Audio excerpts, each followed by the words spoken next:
வணக்கம் நேர்களே, ராஜ் நியூஸ் தொலைக்காட்சியின் மக்கள் மேடை நிகழ்ச்சிக்கு தங்களை அன்புடன் வரவேற்கிறோம். இன்றைய நிகழ்ச்சியில் தமிழகத்தில் அனைத்து மட்டத்திலும் ஊழல் மலிந்துவிட்டது என நடிகர் கமலஹாசன் தெரிவித்த குற்றச்சாட்டும், அதற்கு எதிராக தொடரும் அமைச்சர்கள் மற்றும் எதிர்க்கட்சிகளின் அறிக்கைகள் குறித்தும் நம்மிடம் விவாதிக்க அதிமுகவின் அம்மானியிலிருந்து திருமதி நிர்மலா அருள் பிரகாஷ் வந்துள்ளார். அவர் அன்புடன் வரவேற்போம். வணக்கம் மேடம். திமுகவின் வழக்கறிஞர் திரு தமிழ்தாசன் வந்துள்ளார். அவர் அன்புடன் வரவேற்போம். வணக்கம் சார். நடிகர் மற்றும் பத்திரிகையாளர் திரு பயில்வான் ரங்கநாதன் வந்துள்ளார். அவர் அன்புடன் வரவேற்போம். வணக்கம் சார். நான் திரு பயில்வான் ரங்கநாதன் ஆரம்பிக்கிறேன். கமலஹாசனுடைய இந்த கருத்து அடிப்படையில் அந்த கருத்துடைய சொல்வதற்கு முன்பு பின்புலங்களுடைய பிரச்சனைகள் வேறாக இருந்தாலும் அந்த கருத்து அரசின் மீது சொல்லியுள்ளார் கமலஹாசன். இதற்கு முன்பு மறைந்த ஜெயலலிதா இருக்கும் சமயத்தில் கமலஹாசன் இது போன்ற குற்றச்சாட்டுகள் சொன்னதில்லை என்ற ஒரு கருத்தும் ஓங்கி வருகிறது.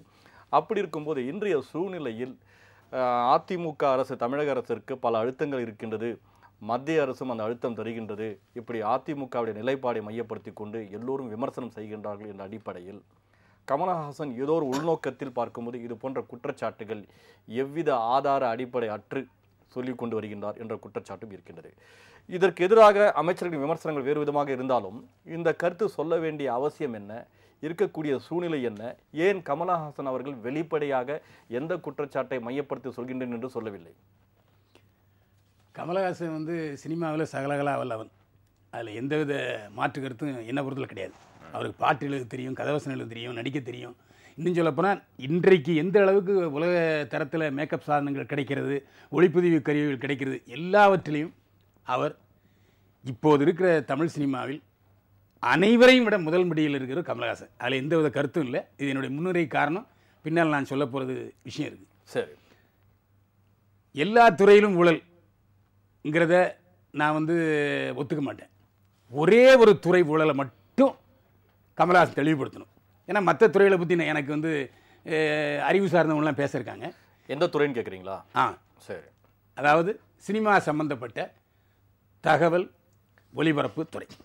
இதில் அவர் சொன்ன அன்னைக்குத்தான், சொன்ன முந்தின நாள் தான் தமிழக அரசு 5 ஆண்டுகளுக்குரிய விருதுகளை அறிவித்தது. அது மிகப்பெரிய சாதனை. இதில் எந்த இடத்துல ஊழல் இருக்குங்கிறது எனக்கு தெரிஞ்சாகணும். ஏன்னா கமலஹாசன் ஒரு ஊழல் இருக்குன்னு சொன்னார்னா எல்லா துறையும் தான், சினிமா துறையும் சேர்த்து தான் அந்த விருதுகளில் ஊழல் இருக்கா. அப்படி விருதுகளில் ஊழல் இருக்குன்னு சொன்னால் தயாரிப்பாளர் சங்க தலைவர் விஷால் வரவேற்று கடம்பூர் ராஜு செய்தி ஒலிபரப்பு துறையை வீட்டுக்கு போய் நன்றி தெரிவிச்சிருக்காரு, எடப்பாடியாருக்கு போய் நன்றி தெரிவிச்சிருக்காரு. இதில் ஒரு மாறுபட்ட கருத்து சினிமாவிலே நிலவுது. அது மட்டும் இல்லை, இந்த கடந்த பல ஆண்டுகளாக அறிவிக்கப்படாத விருதுகளில், அறிவிக்கப்பட்ட விருதுகளில் கமலஹாசன் சம்பந்தப்பட்ட படத்திற்கு ஒரு விருது கூட வழங்கப்படவில்லை. இது ஒரு உள்நோக்கமாக இருந்திருக்கலாமா இல்லையா? இதான் என்னுடைய இப்போ பரபரப்பான கேள்வி. இல்லை, நீங்க கேள்வி கேட்குறீங்க, நாங்கள் உங்கள்கிட்ட விளக்கம் கேட்குறோம். அதான் இந்த விளக்கம் இதுக்கான பதில் கேட்டீங்கன்னா, இதுக்கான பதில். அதாவது கமலஹாசன் கேட்குற கேள்வி, இந்த உங்களுக்கு உங்க படங்களுக்கு எதுவுமே விருது வழங்கப்படவில்லை என்ற உள்நோக்கத்தின் காரணமாக சினிமா துறையிலும் ஊழல் மலிஞ்சிட்டு குற்றச்சாட்டு சொல்றீங்களா இல்லையா? இன்னொரு முக்கியமான விஷயம், சமீபத்தில் கமலஹாசனுடைய தனிப்பட்ட விஷயங்களில் பேச்சுக்களில் ரொம்ப முரண்பாடு இருக்குது. ஏன்னா முதல் முறையாக அவர் ஜெயலலிதா ஆட்சியில் அந்த படம், நான் விஸ்வரூபம் படம் ரிலீஸ் ஆகலை, நான் நாட்டை விட்டு ஓடி போயிடுவேன் என்று சொன்னார். அதே படம் நல்லா ஓடின உடனே ஜெயலலிதாவுக்கு நன்றி தெரிவித்தார். மாறுபட்ட கருத்து. ஆரம்பத்தில் படம் வெளியாக இருக்கும் மாறுபட்ட கருத்து அந்த சமயத்தில் இருந்தாலும், இதை நீங்கள் பாம்பேக்கு சென்ற பிறகு, மும்பையில் சென்ற பிறகு அது எதிராக வெளிப்படையாக கருத்தும் தெரிவித்துள்ளார் கமலஹாசன் அந்த சூழ்நிலை. அதான் சார், நேரத்துக்கு நாக்கில் நரம்பு இல்லைன்னு சொல்லுவாங்க. அவருக்கும் நாக்கில் நரம்பு இல்லை, எனக்கும் இல்லைன்னு கூட. ஆனால் நாணயம் வேணும். சமீபத்தில் இன்னொரு கருத்து, ஜிஎஸ்டி வரி குறைக்கலைன்னா நான் சினிமா விட்டு விலகிடுவேன்னு தடாலடி அறிவிப்பு யாருமே சொல்லாமல் சூழலை அறிவிச்சார். விலகினாரா? கேட்டால் முந்தின நாள் என்ன பதில் சொல்லியிருக்காருன்னா 18% குறைச்சிட்டாங்கல்ல. இது மிகப்பெரிய ஜோக்கு. 18% வரியை குறைச்சது யாருக்கு? கமலஹாசன் படம் ஓடாத, திரையிடப்படாத தியேட்டர்களுக்கு. கமலஹாசன் படம் திரையிடப்படாத தியேட்டரில் 28% வரை இன்னும் இருக்குது. இதுவே தவறான தகவல். இப்படி சமீபத்தில் அவர் நிறைய தவறான தகவலை சொல்லிட்டு இருக்காரு. அதில் இதுவும் ஒரு தகவல். ஏன்னு சொன்னால், நான் இந்த இடத்துல எல்லாரும் இப்போ ஊழல் குற்றச்சாட்டுன்னு சொல்லிட்டு இருக்காங்க. புரட்சியாளர் எம்ஜிஆர் அவர்கள் ஊழல் குற்றச்சாட்டு சொன்னார், கவர்னர்கிட்ட போய் மனு கொடுத்தாரு, சர்க்காரியா கமிஷன் விசாரணை வந்துச்சு. அதுவும் இல்லாமல் மக்கள்கிட்ட சொன்னார், கோபாலபுரத்தில் அப்படின்லாம் நிறைய சொன்னார். ஆதாரமுள்ள குற்றச்சாட்டுகளை அவர் கூறினார். புரட்சியாளர் எம்ஜிஆர் சொன்ன குற்றச்சாட்டுகளை மக்கள் நம்பினார்கள். இப்போ வந்து பொதுவாக சொல்கிறது தப்புங்க. அதாவது ஒரு ஒரு அரசாங்கத்தை எல்லா துறையிலும்ங்கிறது இப்போ சமீபத்தில் பார்த்தீங்கன்னா செங்கோட்டையன் வந்து பொதுமக்கள் மத்தியில் கல்வித்துறையில் மிகப்பெரிய சாதனைகளை செஞ்சுக்கிட்டு இருக்காரு. இவ்வளோத்துக்கும் அவர் படிக்காத அரசுடைய ஆதரவான கருத்துக்களுக்கு நான் உங்கள்கிட்ட வரேன். முதற்கட்ட பார்வையாளர் திரு தமிழ்தாசன் அவரிடம். கமலஹாசனுடைய இந்த கருத்துடைய பின்புலத்தை இப்படி இருக்குமோ என்ற ஒரு கேள்விக்குறியாக பத்திரிகையாளராக நடிகராக பயில்வான் ரங்கராஜன் அவர்கள் முன்னிலைப்படுத்தியுள்ளார். அப்போ அதோட பின்புலத்தில் ஒரு விஷயம் இருக்கின்றது. ஆனால் எந்த அரசு இருந்தாலும் முன்னிலை இருக்கக்கூடிய நடிகர்களுக்கு மையப்படுத்தி கொண்டுதான் அவர்களுக்கு விருதுகள் வழங்கி கொண்டு வந்தன. அந்த அடிப்படையில் தமிழகத்தில் தொடர்ச்சியாக இருந்தது. இது போன்ற விஷயங்களை காலகட்டத்தில் பார்க்கும்போது சில சூழ்நிலையில் மாறி வந்தது. ஆகவே இந்த விருது ஒரு பக்கம் இருந்தாலும் என்னுடைய உள்நோக்கம் இருக்குமா என்று நடிகர் என்ற அடிப்படையில் அந்த கருத்தை முன்னிலைப்படுத்தார். பத்திரிகையாளர் என்ற அடிப்படையில் பார்க்கும்போது பல கருத்துக்களை முன்னிலைப்படுத்தார். ஆனால் திமுக தற்போது கமலஹாசன் அவர்களுக்கு ஆதரவு. அதிமுக அரசு எப்போதும் ஒரு கருத்தோடு செல்லும் போது அதிமுக அரசுக்கு யாரெல்லாம் எதிராக கருத்து சொல்கின்றார்களோ அவர்கள் எல்லாம் தோழமையாக்கிக் கொள்வது திமுகவுடைய தொடர் நிலைப்பாடாக செயல்பட்டு கொண்டிருப்பதாக ஒரு குற்றச்சாட்டும் இருக்கின்றது. அடிப்படையில் தாங்கள் கமலஹாசன் எவ்வித ஆதாரம் இல்லாமல் சொல்லக்கூடிய குற்றச்சாட்டுக்கு மக்களின் மனநிலை, மக்களின் பிரதிபலனாக அவர் சொல்கின்றார், அவருக்கு உரிமை இருக்கின்ற என்று சொல்வது எது போன்ற நிலைப்பாட்டில் எதை மையப்படுத்தி கொண்டு தாங்கள் சொல்கின்றீர்கள்? அதாவது தளபதி ஸ்டாலின் அவர்கள் மிக தெளிவாகவே நேற்று ஒரு அறிக்கையை வெளியிட்டிருக்கிறார். அதாவது அரசியலமைப்பு சட்டப்படி ஒருவர் ஒரு அரசாங்கத்தை விமர்சிக்க அல்லது அதை பற்றி விளக்கம் கேட்க அல்லது அதை பற்றி கருத்து கூற ஒவ்வொருவரும் ஒரு குடிமகனுக்கும் அந்த உரிமை உண்டு. இல்லை, அந்த கருத்து கேட்கோ விளக்கம் கேட்கோ ஒரு பின்புலத்தில் சரியான ஒரு காரணம் அமைந்திருக்க வேண்டும். அது உண்டு, அந்த கருத்து கேட்க உண்டு. நீங்கள் நான் இருக்கிறேன்னா இல்லை என்னை போல ஒரு இன்னொரு நண்பர் ஒரு தோழர் வந்து யார் வேணுமாலும் கேட்கலாம், ஒரு தோழியர் கேட்கலாம். அவர்களுக்கு அந்த கருத்து கூற உண்டு. ஆனால் அந்த கருத்தில் இருக்கக்கூடிய அந்த செய்திகள் சரியா இல்லையா என்று விளக்கம் தருவதற்கு அரசாங்கம் முன் வரணும். அதை விட்டு மிரட்டுங்கிற பாணியில் பேசக்கூடாது. அவர் சட்ட அமைச்சர் என்ன சொல்கிறார், அங்கே போய் இருந்து சண்முகம் அவர்கள் சொல்கிறார் வந்து இவர் பெண்களை இழிவுபடுத்துகிறார், இவர் திருமணமாகாதவர், திருமணம் குடும்பம் நடத்துகிற நிலையில் தனிப்பட்ட வாழ்க்கை பற்றி பேசுகிறார். அதெல்லாம் பேச வேண்டிய அவசியம் இல்லை. அடுத்து சினிமாவில் வாய்ப்பு போடுவதால் மூன்றாம் தரமாக பேசி வருகிறார் என்று அப்படி பேசுகிறார். அடுத்து பெண்களை பற்றி பேசுவதற்கு இவருக்கு தகுதி இல்லை என்ற கருத்தை சொல்கிறார். இன்னொன்று தம்பித்துறை என்ன சொல்றாரு, ஆட்சி சரியில்லை என்று சொன்னால் கோர்ட்டுக்கு போங்க அப்படின்னு சொல்றாரு. அப்ப பேசக்கூடாதுங்கிறார். எதுவும் சரியில்லைன்னா ஆட்சியில் ஊழல் நடந்தால் முறைகேடுகள் நடந்தால் இதை பற்றி பேசுவதற்கு யாரும் உரிமை இல்லை, ஆனால் கோர்ட்டுக்கு போங்க, நீதிமன்றத்துக்கு போங்க என்று அவர் சொல்கிறார். மந்திரி வேலுமணி என்ன சொல்றாரு, அனைத்து துறையிலும் ஊழல் அதிகரித்து விட்டது என்று சொல்லி பொத்தாம்பதமாக சொல்றாரு. அது எந்த துறை, அதை சொல்லணும் அப்படின்னு அவர் கேட்கிறார். இதற்கு முன்பெல்லாம் இவர் எங்கு சென்றார் இது போல சொல்வதற்கு, எங்க இருந்தார், அந்த கருத்தை சொல்றார். ஊழலை பற்றி குறித்து பேசுவதற்கு அதை நிரூபிக்க தயாரா, இப்போ அதை நீங்க கேட்ட போல கேட்கிறார். அவர் இதோடு பேசுவதை நிறுத்திக் கொள்ள வேண்டும் என்று சொல்றார். ஜெயக்குமார் என்ன சொல்றார், மந்திரி தமிழகத்தில் சிஸ்டம் சரியில்லை என்கிறார். அரசியலமைப்பு சட்டப்படி இந்த அரசாங்கம் என்கிறது. அப்படி என்றால் எந்த சிஸ்டம் சரியில்லை அவர் சொல்ல வேண்டும். இது ஏற்கனவே ரஜினிகாந்த் சொல்லியிருக்காரு. இப்படியெல்லாம் பேசுறத மந்திரி கேபி அன்பழகன் என்ற ஒரு அமைச்சர் என்ன சொல்கிறார், கமலஹாசன் ஒரே ஆள் இந்த பேசுவது ஒரு ஆளையே கிடையாது, அவர் விட்டுருங்க என்ற தகுதி இல்லை என்று அனாவசியமாக பேச. நான் கேட்கிறேன், ஜனநாயக நாட்டில் அரசியலமைப்பு சட்டம் தந்த உரிமைப்படி கருத்துரிமைப்படி 14, 17, 21, 25 என்ற அமைப்புகள் இந்த இருக்கக்கூடிய 24, 25 இந்த மனித உரிமை மீறலையோ அல்லது கருத்து உரிமையோ தடுக்க முடியாது. அது ஊடகத்தில் கோவன் வந்து இந்த அரசாங்கத்தை விமர்சித்தார். ஒரு நாடக நடிகர் மது தீமைகளை கண்டித்து திருச்சியிலே கூட்டம் போட்டு நாடகத்தின் மூலம் பாடல் மூலம் தெரிவித்தார். இதே போன்ற ரஜினிகாந்த் அவர்கள் ஊழல் பெருகிவிட்டது தமிழகத்தில் சொல்லும் போது, சிஸ்டம் சரியில்லை என்ற திமுக அதிமுக ஒப்பிட்டு சொல்லும் போது திமுக சார்ந்தவர்கள் அன்று எதிர்ப்பு தெரிவித்தார்களே, அப்போ அது கருத்து சுதந்திரம் இல்லையா? அன்றைக்கு அவர் சொல்லும் போது திராவிட முன்னேற்ற கழகம் சொல்லுவது, அது அவருடைய கருத்து சொல்லியிருக்கிறார், அதை பற்றி அவர் தான் பேச வேண்டும் என்று சொல்லியிருக்கிறார். இந்த கருத்திலே அனைத்து அமைச்சர்களும் ஒன்று கூடி பேசுகிறார்கள். ஏன் அந்த ரஜினிகாந்தை பற்றி பேசுவதற்கு அன்னைக்கு அத்தனை அமைச்சர்களும் ஏன் வெளியே வரவில்லை? எத்தனை முறை விமர்சனம் செய்திருக்கிறார். அன்றும் அமைச்சர்கள் கருத்து வெளியே இல்ல, அந்த கருத்து கூட எப்படி இருந்தது அதைத்தான் இருக்கணும். இது போல ஒன்று கூடி பேசுவதற்கு இது இல்லை. இந்த அன்று கூட விஸ்வரூபம் படம் வெளியே வந்த போது அது தடுப்பதற்கான சூழ்நிலையெல்லாம் வந்தது. ஒரு சமூக அமைப்பு வந்து எங்களுடைய சமுதாயத்தை இழிவுபடுத்துவது போல் இருக்கிறது என்று சொன்னது. அதை பற்றி பேசி தீர்க்க வேண்டும் என்று கலைஞர் சொன்னார். ஆனால் அந்த கருத்துக்கு நேரே நீதிமன்றம் சென்ற போது கூட அது சென்றது. அந்த சென்ற போது கூட அடுத்து வந்து கமலஹாசன் ஒரு கருத்தை தெரிவிக்கிறார்.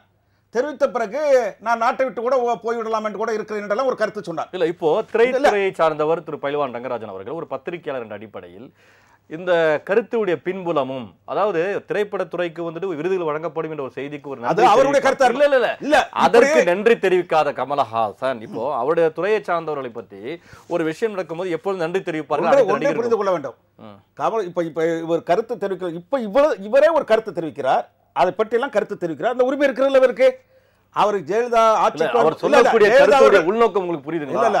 அதாவது திரைப்படை சார்ந்த துறை சார்ந்த இவர் இந்த விருது விஷயங்களை மையப்படுத்தி கொண்டு இதன் பின்புலத்தில் ஒரு விஷயம் பார்க்கும்போது சில அமைச்சர்கள் சொல்வது போல தமிழக அரசுக்கு நன்றிதான் தெரிவிக்க வேண்டும் தவிர இந்த நேரத்தில் இந்த சூழ்நிலையில் இந்த காலகட்டத்தில் எதற்கு விமர்சனம்? அதற்கு முன்னாலே இருந்து அவர் வந்து இது குறித்த கருத்துக்கள்லாம் சொல்லி வருகிறார். நன்றாக புரிந்து கொள்ளணும். இந்த நான் கேட்கிறேன், இந்த அமைச்சர்கள் இதை பற்றி ஏன் ஒரு ஊடகத்தில் வந்த கருத்தை பெரிதாக்கி பேச வேண்டிய அவசியம் என்ன? இவர் நிகழ்ச்சியில் ஒரு அரசின் மீது பொத்தாம் புதிராக எவ்வித சாட்சி இல்லாமல், அதாவது ஏற்கனவே பார்க்கும்போது பணப்புழக்கத்தில் பல ரைடு சென்றது, தமிழக அரசுக்கு பல அழுத்தம் வந்தது, அது போன்ற சூழ்நிலை ஒரு கருத்து தெரிவித்தாலும் ஏற்றுக்கொள்ளலாம். ஆனால் அமைதியான முறையில் இருக்கக்கூடிய சூழ்நிலையில் எந்த இடத்தில் எப்பொழுது நான் இன்னொன்றை கேட்கிறேன், ஒருவர் பேச வேண்டும் என்றால் எல்லா நேரத்திலும் பேச வேண்டுமா? அவர் எந்த நேரத்திலும் பேச வேண்டும் என்று கட்டாயம் இருக்கிறதா? அரசியலமைப்பு சட்டம் பேசக்கூடிய கருத்தும் சூழ்நிலையும் பொருந்திருந்தால் அந்த கருத்திற்கு பலம் இருக்கும், அழுத்தம் இருக்கும். அவர் எந்த நேரத்திலும் எது வேணுமாலும் சொல்வதற்கு ஒரு சாதாரண குடிமகனுக்கு உரிமை உண்டு. அது ஒவ்வொரு வாக்காளர்களின் உள்ளத்திலும் ஒரு தலைவன் இருக்கிறான் என்று அவரை கருத்து தெரிவித்திருக்கிறார். நான் இன்னொன்று கேட்கிறேன், இது வந்து ஏதோ இந்த அரசு வந்து தூய்மையான அரசு என்பது போல பேசுகிறீர்களே. புலனாய்வு அமைப்பு அமலாக்கத்துறை என்ன செய்தது? இப்ப போட்ட ஜெயலலிதா அம்மையாரும் சசிகலா அவர்களும் இருக்கிறார்களே பரப்படாக்கிறத்தில் எந்த அரசில் வந்து சுரண்டினார்கள் 66 கோடி? சரி, இன்னொன்று நான் கேட்கிறேன், இப்பொழுது வந்து வருமான வரித்துறை சோதனையாக்கப்பட்டது, ஒரு தலைமைச் செயலகத்திலே புகுந்து ராம்மோகன் ராவ் என்ற ஒரு தலைமைச் செயலாளர் அலுவலகத்தில் பண்ணது. அப்பலாம் கமலஹாசன் அவர் அப்பதான் பேசணுங்கிறது இல்ல. நீங்க சொல்ற கருத்து நான் என்ன சொல்றேன்னா, இவர் கேட்கிறார், மந்திரி கேட்கிறதுக்கு நான் சொல்றேன் இல்லங்க, நாட்டின் பொறுப்புள்ளவர், அக்கறை கொண்டவர், நாட்டில் பல்வேறு பிரச்சனைகள் வரும்போது அதல்ல கருத்து தெரிவிக்காதவர், எந்த துறையிலும் ஊழல் இல்லை முறைகேடு இல்லை சொல்லுங்கன்னு சொன்னா எந்த துறையில வந்து முறையீடு செய்யாம இருக்கிறீங்க? சரி, நீதிமன்றம் கண்டித்திருக்கிறது. சரி, இதைத்தான உயர் நீதிமன்றம் உச்ச நீதிமன்றம் கண்டித்திருக்கிறது. சிபிஐ தான் வழக்கு போடுது, அமலாக்கத்துறை அதுதான் வழக்கு போடுது, புலனாய்வு அமைப்புகள் அதுதான் தொடர்ந்து. நான் நிர்மலா அவர்கள் கேட்க விரும்புறேன். இல்ல இதுல கமலஹாசனுடைய குற்றச்சாட்டு ஒரு பக்கம் இருந்தாலும் அந்த குற்றச்சாட்டை மையப்படுத்தி கொண்டு அதற்கு விளக்கம் கேட்கலாம் அல்லது விளக்கம் தரலாம். ஆனால் அப்படி இல்லாமல் அவருடைய தனிப்பட்ட வாழ்க்கை விமர்சனம் செய்வதும் அவரை வந்து தனிமைப்படுத்தி விமர்சனப்படுத்துவதும் இதெல்லாம் ஒரு அமைச்சர் கையாளும் போது இது எந்த வரைமுறைக்கு உட்பட்டது? ஊழல் என்ற குற்றச்சாட்டு வைக்கும் போது அதற்கான விளக்கம் கேட்கலாமே தவிர விளக்கம் தரலாம் இல்லை விளக்கம் கேட்கலாம். ஆனா அதற்கு மீறி ஒரு மனிதன் வந்து கேள்வியே கேட்கக்கூடாது என்ற அடிப்படையில் தனிப்பட்ட வாழ்க்கையை நீங்கள் தொடுவது என்பது எந்த விதத்தில் நியாயமானது? இல்ல, அவர் வந்து அமைச்சர் வந்து அப்படி சொல்லி இருக்கிறாரு அப்படின்னு நீங்க சொல்றீங்க. நான் என்ன சொல்ல வரேன்னா, கமலஹாசன் வந்து உச்சத்துக்கு சென்ற ஒரு நடிகர், எல்லாருக்கும் தெரியும், இந்தியாவிலேயே ஒரு மிகப்பெரிய நடிகர். அப்படிப்பட்டவர் தான் தொழில் உண்டு தான் உண்டுன்னு என்றைக்குமே இருந்ததில்லை. முரண்பாடுகளின் ஒரு உருவமாத்தான் நான் வந்து கமலஹாசனை வந்து நான் பாக்குறேன். ஏன்னா ஆரம்பத்துல இருந்தே அவர் வந்து முரண்பட்ட கருத்துக்கள், ஒரு முரண்பட்ட மனிதராகத்தான் பத்திரிகையாளரை சந்திக்கும் போது கூட என்ன சொல்றாரு, அவங்க பத்திரிகைக்காரங்க கேட்குறாங்க, நீங்க வந்து கூப்பிட்டீங்கன்னு. நான் கூப்பிட்டேனா? நீங்களா தானே வந்தீங்க, நீங்க வந்து நீங்களே வந்தா எனக்கு பெருமை. அப்படி முரண்பட்ட கருத்துக்களை வந்து எல்லா இடத்துலையும் வந்து சொல்லக்கூடிய ஒரு மனிதர் தான் கமலஹாசன். அப்படி இருக்கும்போது இன்னைக்கு வந்து இவர் வந்து இந்த ஊழலை பத்தி பேசுறாரு. நான் கேட்கிறேன், அமைச்சர்கள் கேட்டது என்ன தப்பு? இப்ப ஒரு ஊழலை பற்றி பொத்தாம் பொதுவா கமலஹாசன் என்ன கேட்கிறாருன்னா, தமிழக அரசு மீது எல்லா துறையிலும் ஊழல் இருக்குன்றாரு. நீங்க பொத்தாம் பொதுவா கேட்காதீங்க, நீங்க குறிப்பிட்டு எந்த துறை சொல்லுங்க, அந்த துறைக்கு நாங்க விளக்கம் தரோம்னு சொன்னா பரவாயில்ல. நீங்க ஒழுங்கா வரி கட்டினீங்களா, இல்ல நீங்க ஒழுங்கா வரி கட்டினீங்களா, நான் உங்க மேல சோதனை வைக்கிறமான்றது இந்த அச்சுறுத்தல் மிரட்டல் என்ன? மிரட்டல் கிடையாது சார். இப்போ திரையுலகமே எல்லாருக்கும் தெரியும், திரையுலகம் எதுல இல்லங்க அமைச்சர் சிவி சண்முகம் சொல்லக்கூடிய கருத்து மிரட்டலாக சொல்றேன். திரையுலகம் இருங்க, சினிமா துறையே வந்து கருப்பு பணம் இல்லாம இயங்கக்கூடிய சினிமா துறையே இல்ல. அது அந்த பணத்துல தலைக்கிறவங்க கரப்ஷனோட ஒரு வேர்ல உட்கார்ந்துகிட்டு கரப்ஷனை பத்தி கேட்கறதுக்கு என்ன அதிகாரம் இருக்கு, என்ன உரிமை இருக்கு? எனக்கு ஒரு விஷயம் ஞாபகத்துக்கு சொல்றேன். சினிமா துறை இல்லாத அரசியல் இப்போது இல்லை. அந்த துறையுடன் இணைந்து செயல்பட்டு இருக்கின்றது திமுகவும் அதிமுக என்ற அரசும். சினிமா தொடர்புடையவர்கள் தான் தாங்க. அது கரெக்ட். சினிமா துறை வந்து தொடர்பு உடையவர்கள் இங்கே இருக்கிறாங்க, எல்லா இடத்துல இருக்கிறாங்கன்றது உண்மை. பட் கமலஹாசனை பொறுத்த வரைக்கும் ஒரு உச்சத்துல உட்கார்ந்து கொண்டு அந்த நடிகர் வந்து எல்லாம் அந்த கரப்ஷன்ல உருவான ஒரு சினிமா துறையில பங்கேற்று அவர் அந்த பணத்தை அனுபவிச்சு அவர் எல்லாமே வச்சிட்டு இருக்க ஒரு நடிகர் வந்து நான் என்ன சொல்றேன், உண்மையிலேயே சமூக அக்கறை இருந்தா அவர் என்ன செய்யணும்? ஒரு வெள்ளத்துல வந்து பாதிக்கப்பட்ட போது கூட அவர் அரசாங்கத்து மேலதான் குற்றம் சாட்டினார ஒழி அவர் இறங்கி ஒண்ணும் செய்யல. ஆமாங்க, ஒரு மன வருத்தத்துடன் ஒரு வேதனையுடன் தன்னுடைய கருத்தை வெளிப்படுத்தார் அரசு. அப்ப எப்படி என்ன பண்ணாரு? பன்னீர்செல்வம் வந்து அகைன்ஸ்டா தான் அவருக்கு வந்து ஒரு அறிக்கை விட்டாரு. இன்னைக்கு வந்து பன்னீர்செல்வத்தை வந்து உயர்வா சொல்றாரு. இல்ல இல்ல அவங்க அவர் கமலஹாசன் முரண்பாடு உடைய ஒரு மனிதர். இந்த ஒரு உதாரணத்தை நான் சொல்றேன். நான் என்ன சொல்ல வரேன், அமைச்சர் சி.வி. சண்முகம் அவர்கள் நடிகர் கமலஹாசன் ஒழுங்காக வரி செலுத்துகிறாரா சோதித்து பார்க்கட்டுமா அப்படின்னு ஒரு அச்சுறுத்தல் தரும்போது அச்சுறுத்தல் கேட்டிருக்காரு. அவர் வழக்கு ஏங்க நீங்க முறைப்படி உண்மையா வந்து ஒரு துறை தன் கடமை செய்தா நீங்க சோதனை பண்ணுங்க. ஆனா நீங்க என்ன கேள்வி கேட்டாவே உங்க மேல சோதனை வைக்கட்டுமான்னு கேட்கும்போது அதை எது போன்ற மிரட்டல்ன்ற ஒரு வெளிப்படையான அச்சுறுத்தல் மிரட்டல் கிடையாது. என்ன பொறுத்த வரைக்கும் நான் என்ன சொல்ல வரேன்னா, கமல்ஹாசன் வந்து எப்படி வந்து அரசாங்கத்து மேல ஒரு குற்றச்சாட்டு வைக்கிறாரோ அவர் வந்து முதல்ல குற்றமற்றவர்னு நிரூபிக்கட்டுமே. இப்ப நான் வந்து வரி கட்டியிருக்கிற ஒழுங்கான்னு சொல்லட்டுமே. அப்படி நீங்க வந்து ஒரு பின்புலத்தை வைத்துதான் பார்க்கணும்னு பாத்தீங்கன்னா, இப்போ உங்களுடைய கட்சியுடைய பொதுச் செயலாளர் இருந்து துணை பொதுச் செயலாளர் இருந்து கட்சியுடைய சட்டமன்ற உறுப்பினர் இருந்து அமைச்சர் இருந்து எல்லாரையும் பார்த்துட்டு அவங்களோட பின்புலம் எல்லாம் பரிசுத்தமா இருக்கா, அவர் மீது எந்த குற்றச்சாட்டு இல்லையான்னு பார்த்தா நீங்க பேசுறது அரசியல். நான் சொல்றது கமலஹாசன் பேசியது அரசியல் என்ற காரணத்தால் தான் நான் அரசியல். நீங்க கமலஹாசன் வந்துட்டு ஊழல் சொல்லும் போது அந்த ஊழலை மட்டும் நீங்கள் மையப்படுத்திக் கொண்டு விளக்கம் கொடுத்தா பரவாயில்ல, அவருடைய தனிப்பட்ட வாழ்க்கை பேசுவது எதற்குன்னு கேட்கிறேன். அப்போ அவர் பேசக்கூடிய வார்த்தையை தடுப்பதற்கா? நான் கேட்கிற ஒரு கேள்வி உங்களை, நடிகர் வந்து கமலஹாசன் வந்து நடிப்பு தொழில செஞ்சுட்டு இருக்காரு.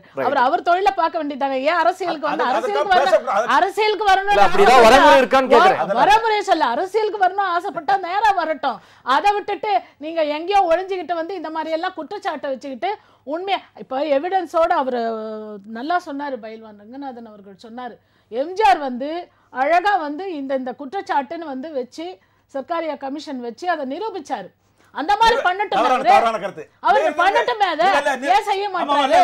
நீங்க அந்த மாதிரி செய்யாம ஊடகத்தில் தவறான செய்தி பரப்பாங்க. நீங்க தவறான செய்தி கிடையாது. ரெட்டைமலை சீனிவாசனுடைய பேத்தி கொள்ளு பேத்தி என்று சொல்லக்கூடியவர் கலைஞர் மீது குற்றச்சாட்டை சொன்னது எம்ஜிஆர் சொல்லும் போது இந்த நண்பர் கூட சொன்னாரு, அதுக்கு சொல்லிடுறேன், அப்படி ஒரு குற்றச்சாட்டை நிரூபித்தார். நிரூபிக்கவே இல்லை. நான் என்ன சொல்றேன், குற்றச்சாட்டு எழுப்பப்பட்டது, சர்க்காரியா கமிஷன் புகார் கொடுத்தார்.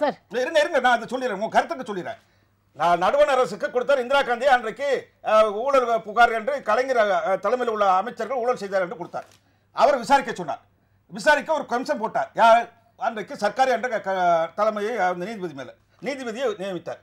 அதில் யார் யார் மீது குற்றச்சாட்டு சொன்னாரோ, நாவலர் நெடுஞ்செழியன் அவர் மீது குற்றச்சாட்டு சொன்னார், அவரை கட்சியில் சேர்த்துக் கொண்டார். 77 அவருக்கு பதவி கொடுத்தார், மந்திரி பதவி, கட்சி பதவி கொடுத்தார்.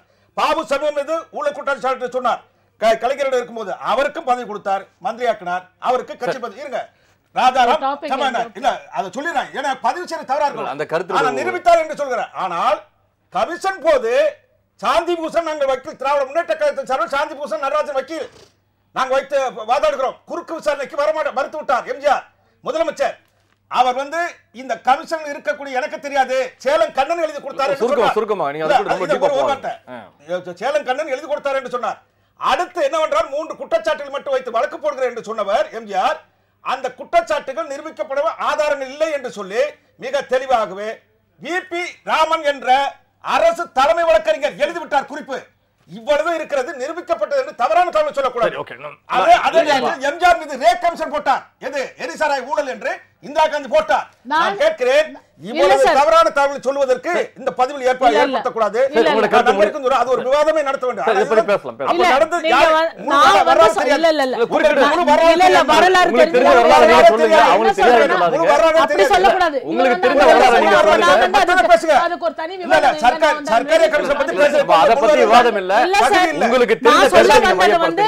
அவர் வந்து அந்த மாதிரி எம்ஜிஆர் எப்படி வச்சாரோ அப்படி கமலஹாசன் வைக்க சொல்லுங்கன்னு தான் சொன்னேன் நான். அந்த பாயிண்ட் தான் சொல்றேன். நீங்க வந்து உள்ள இல்லமா நீங்க நிரூபித்தார் என்று சொல்கிறீர்கள். இல்ல பணத்திற்காக எதையும் செய்யும் கமலை கைது செய்ய வேண்டும் என்று அமைச்சர் சி வி சண்முகம் அவர்கள் எடுத்துரைத்துள்ளார். வருமான வரி அவர் செலுத்துகின்றாரா இல்லையா என்ற ஒரு குற்றச்சாட்டை மையப்படுத்திக் கொண்டு அவருக்கு சோதனை வைக்கலாமா என்ற கேள்வியும் எழுப்பியுள்ளார். இப்போ ஒரு பத்திரிகையாளர்கள் நீங்க எப்படி பாக்குறீங்க இந்த கேள்வியை? அதாவது இது குழாயடி சண்டையாக மாறுறது எங்களுக்கு விருப்பம் இல்லை. அது எப்படின்னா, ஒருவர் வந்து இப்போ ஒரு பெண்ணை ஒருத்தர் நடத்த கெட்டவ அப்படின்னு சொன்னால் அதுக்கு தகுந்த சாட்சியங்கள் நிரூபணங்கள் இருக்கணும். மொட்டையாக அந்த பொண்ணை பார்த்து சொன்னீங்க, அந்த பொண்ணு கேவலமாக பேசிடும். அது வந்து இயல்பு. என்னை எப்படா நீ நடத்த கெட்டவன்னு சொல்லலாம் அப்படின்ட்டு இந்த மாதிரி உணர்ச்சி வசப்பட்டு எல்லாம் பேசுறது சகஜம். அது தப்புங்கிற வேற விஷயம். அதாவது நெருப்பு இல்லாமல் போகாது, எல்லா துறையிலும் ஊழல் அப்படின்னு சொன்னால் நான் கேட்குற ஒரே ஒரு விஷயம், சமீபத்திலே நடந்த விருது வழங்குகிற விஷயத்தில் ஊழல் நடந்துச்சா சொல்லுங்க. எதுக்கு இந்த சமயத்தில் இப்போ வந்து இப்போ கேளிக்கை வரி குறைக்கலாமா இல்லாமல் பண்ணலாமான்னு ஒரு குழுக்கு போட்டிருக்காங்க. இப்போ அரசுக்கு ஒரு நெருக்கடியான நிலையை கொண்டு வந்துட்டார். இப்போ அவங்க என்ன சொல்லுவாங்க, ஐயோ உங்கள் ஆளு கமலஹாசன் இப்படிலாம் சொல்கிறாரேன்னு சொல்லுவாங்க. இந்த மாதிரி சூழ்நிலையில் இதை தவிர்க்கப்படணும்னு தான் பத்திரிகையாளர் கருத்து, சினிமா கருத்து. தவிர்க்கணும்ன்றா குழப்பறாருன்னு சொல்ல வரீங்களா? என்ன குழப்பமும் செய்யலாம். கமலஹாசன் குழப்பறாரு. ஆமா, என்ன காரணம், தனக்கு அதாவது உள்நோக்கம் உண்மையில இருக்கு. கமலஹாசன் குழப்பறாரு ஒரு பக்கம் உங்களுடைய பார்வையில் இருந்தாலும், அமைச்சர் சொல்லக்கூடிய கேள்விகள் பணத்திற்காக ஒரு பெண்ணை ஒருத்தர் வந்து நீங்க அந்த உதாரணமே வேணாம். இப்ப அமைச்சர் சொல்வதற்கும் கமலஹாசன் எடுத்துரைத்து சொல்வதற்கும் இந்த அடிப்படை கருத்து நீங்க எப்படி பாக்குறீங்க? அது ஏற்புடையதா? ஒரு அமைச்சர் அப்படி சொல்லாமா, இல்ல அவர் சொல்வது வந்து தகுமா? ஏங்க இப்போ எந்த ஒரு பிரச்சனையும் அது பத்திரிகையாளராக இருந்தாலும் சரி, பத்திரிகையில் வந்தாலும் சரி, அரசு வழக்கு போடலாம், அதுக்கான உரிமை இருக்கு.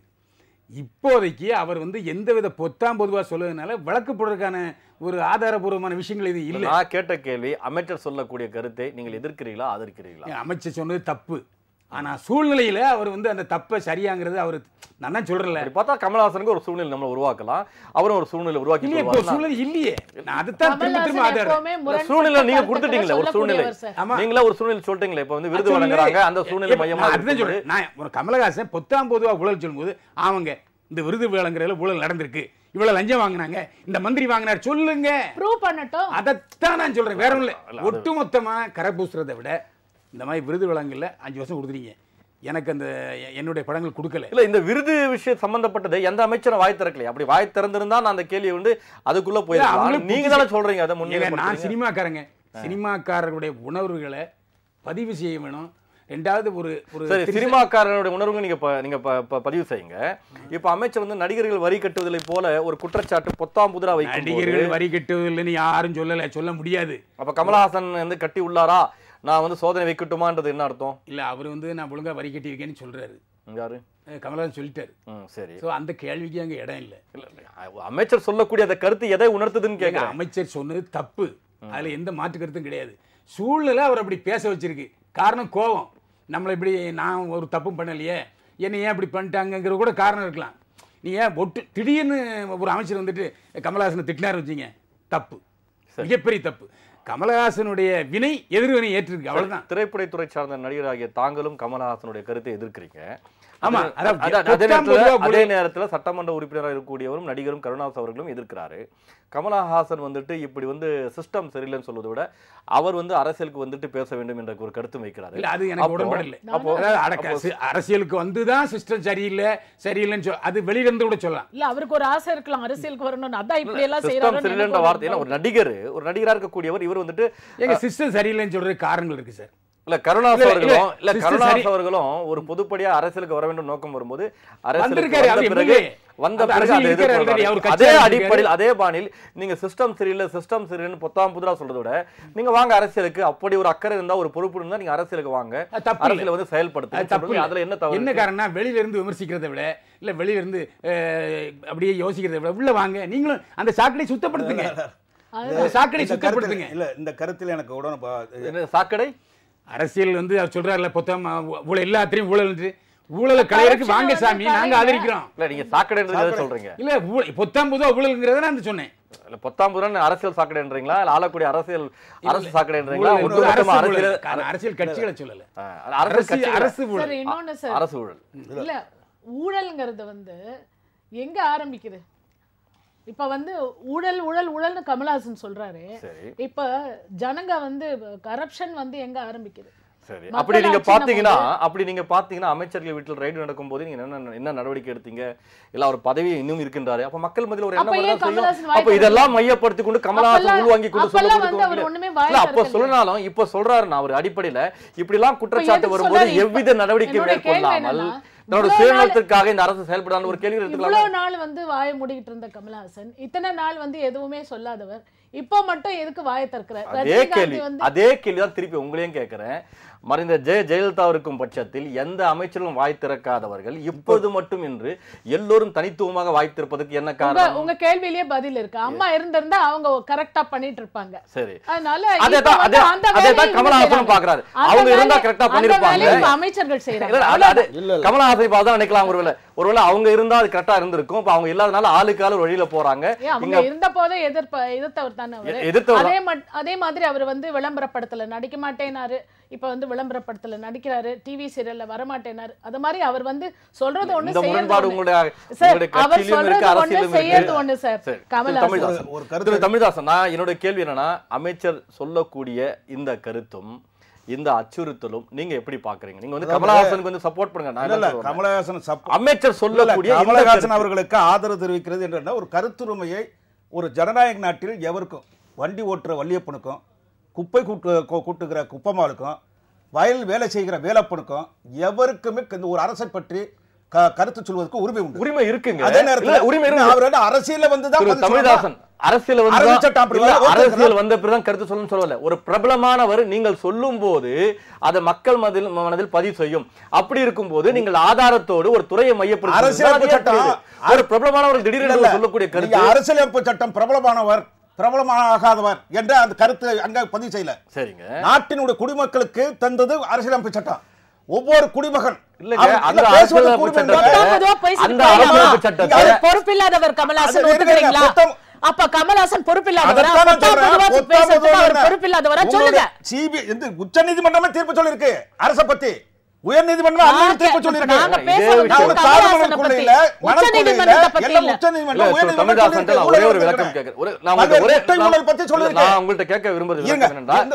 கமலஹாசன் அவர்கள் அந்த கருத்தை நான் சொல்ல வர்றேன். கமலஹாசன் ஏதோ வந்து இந்த அரசுக்கு எதிராகவே சொல்லிவிட்டார் என்ற கருத்து மட்டும் இல்ல. ஏற்கனவே ஜெயலலிதா அவர்களை முதலமைச்சராக இருக்கும்போது பதவி இருக்கும்போது போய் பார்த்தார், பார்த்து விட்டு நடி கூறி விட்டு வந்தார். அதற்கு முன்னாலே விஸ்வரூபம் படம் இருக்கும்போது கூட இந்த கருத்தை எழுதினார். கலைஞர் வந்து இந்த அன்றைக்கு வெளியிட்ட பூனைக்குட்டி வெளியே வந்து விட்டது என்ற கருத்தை அன்றைக்கு பதிவு செய்து இவர் மீது வழக்கு போடப்பட்டு இருக்குது. யாரு? கலைஞர் மேல.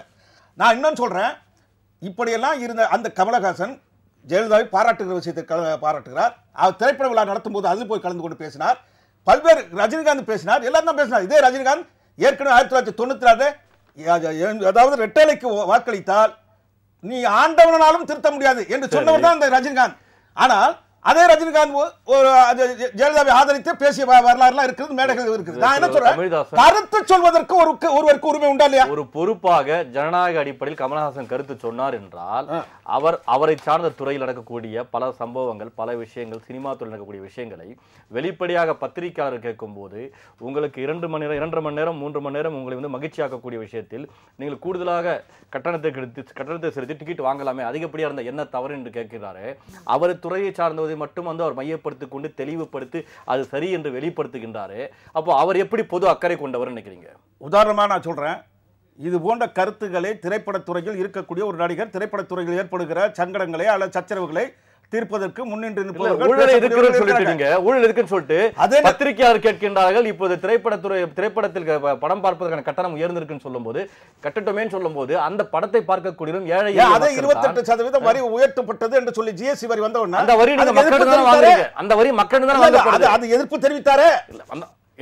அதாவது 28% ஏடுகளை ஊடகங்களை வெளியிட்டிருக்காங்க. எதிர்ப்பு மத்திய அரசு தெரிவித்தார், எதிர்ப்பு மத்திய அரசு மீது தெரிவித்தார். அதன் பிறகு அந்த எதிர்ப்பு என்ன ஆனது, எந்த அளவுக்கு அழுத்தம் குறைந்தது, அந்த எதிர்ப்பு பத்தி ஏதாவது பேசியிருக்காரா அல்லது இந்த ஜிஎஸ்டி விஷயத்தில் விளக்கம் தெரிவித்திருக்கிறார். அதற்காக உங்களுடைய நீங்க வரி கட்டுறீங்களா இல்லையா? ஏற்கனவே வரி கட்டியது பற்றி உங்களுடைய இது கேளிக்கை வரி கட்டப்பட்டது உங்க அரசாங்கம் கேட்கறாங்க கமலஹாசனிடம். நீங்க ரொம்ப சமூக அக்கறைன்னு சொல்றீங்க, அதுக்கு சொல்ல வரேன். டிக்கெட் ரேட் ஏறி இருக்குன்னு சொல்லும் போது கொடுத்து பாருங்கன்னு சொல்றாரு. அப்ப என்ன சமூக அக்கறைன்னு கேட்கறேன். சமூக அக்கறை இருந்தனால 28% வரியை குறைக்க சொன்னாரு. அதே மாதிரி அது அவருடைய துறை சார்ந்தங்க. மக்களுக்கு எத்தனையோ பிரச்சனை இருக்கு. எந்த பிரச்சனை கமலஹாசன் வந்து நான் ஒண்ணு கேட்கிறேன், ஒரு குறிப்பிட்ட நபர் ஒரு துறையில் இருக்கக்கூடியவர் அவர் இதைத்தான் பேச வேண்டும் என்று இருக்கிறதா? அப்படி சொல்ல வரேன்.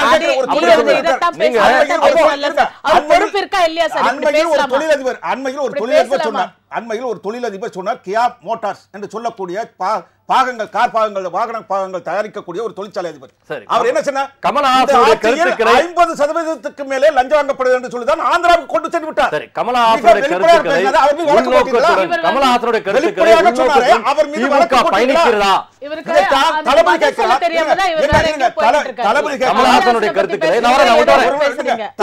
அவர் கேட்டார், நானே பேசுறேன் சட்டமன்றத்தில், வெளியே பேசுகிறேன், இந்த ஆட்சியினுடைய முறைகேடுகளை, லஞ்ச லாவணியங்களை பேசுகிறேன், என் மீது வழக்கு போட முடிகிறதா? அது போலதான் கமலஹாசன் பேசுறார் என்று தளபதி ஸ்டாலின் சொல்கிறார். சரி, ஓகே. கமலஹாசனுடைய கருத்தில் பேசக்கூடாது என்று எப்படி சட்டம்? கமலஹாசனுடைய கருத்தில் திமுக பயணிக்கிறதா? இதை பத்தி நாம் இன்னும் தொடர்ந்து பேசுவோம். அதற்கு முன்பு ஒரு சிறிய இடைவெளிக்கு பிறகு மக்கள் மேடை தொடரும். மக்கள் மேடை தொடர்கிறது. அதாவது கமலஹாசனுடைய கருத்தும் இந்த குற்றச்சாட்டின் பின்புலத்தில் திமுக ஒரு சுயநல போக்கில் பார்க்கும்போது அரசியல் செய்து கொண்டு பயணிக்கின்றது என்ற ஒரு குற்றச்சாட்டு இருக்கு. இது எந்த அடிப்படையில்? அதாவது ஒரு அரசியலை ஒட்டுமொத்தமாக கமலஹாசன் பேசவில்லை, இருக்கக்கூடிய அரசை தான் பேசி தவிர அரசியல் கட்சிகளை பற்றி பேசவில்லை.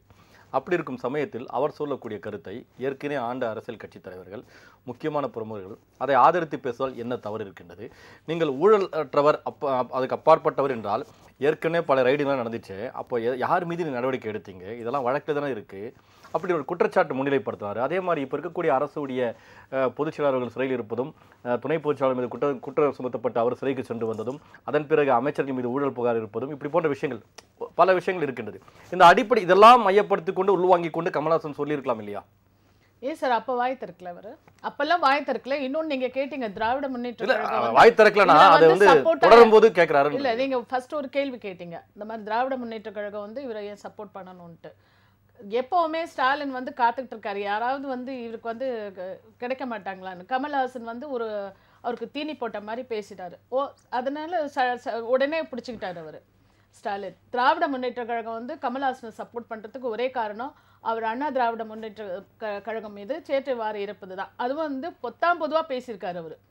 அதனாலதான் ஸ்டாலின் வந்து அதை வந்து ஊதி ஊதி பெருசாக்க பாக்குறாரு. அது அப்படி பாத்தீங்கன்னா நீங்க உங்களுடைய கட்சி சார்ந்தவர், இப்போது தனியா இருக்கக்கூடியவர் திரு முனுசாமி அவர்களும் பார்க்கும்போது கமலஹாசன் கேட்பதில் எவ்வித தவறும் இல்லை, ஜனநாயகத்தின் அடிப்படையில் கருத்துக்கள் சொல்லியுள்ளார், அதற்கு வந்து இப்படி தனிப்பட்டு வந்து விமர்சனம் செய்யக்கூடாது, துடுக்கூடாதுன்னு சொல்லியிருக்காரு. சார் எல்லாத்துலேயுமே அரசியல் இருக்கு சார்.